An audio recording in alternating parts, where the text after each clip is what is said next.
Холодный осенний ветер пробирал до костей. В городском парке, опустевшем ближе к вечеру, на скамейке сидела бездомная женщина. Ее звали Сьюзан. В прошлом у нее была работа, жилье и даже маленькая мастерская, где она чинила велосипеды и скутеры.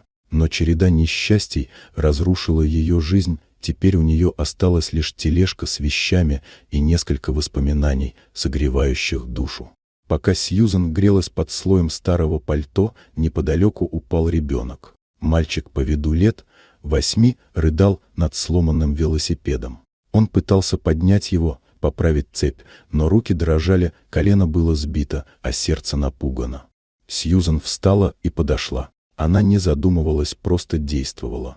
Привычными движениями она осмотрела поломку, поправила спущенную цепь, выровняла руль и затянула гайку, которую мальчик даже не заметил. Несколько минут, и велосипед снова был в порядке. Ребенок вытер слезы, сел в седло и поехал кругами по аллее, озаренной радостью. Издалека за происходящим наблюдал мужчина. Его звали Джеймс. Джеймс Харрисон был владельцем технологической корпорации и одним из самых влиятельных людей в городе.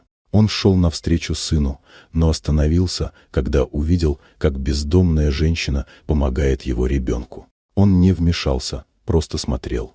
В этот момент в нем что-то изменилось. Он видел вокруг себя только тех, кто стремится угодить ради выгоды. А здесь человек, у которого не было ничего, кроме доброты и знаний, отдал последние силы, чтобы помочь чужому ребенку.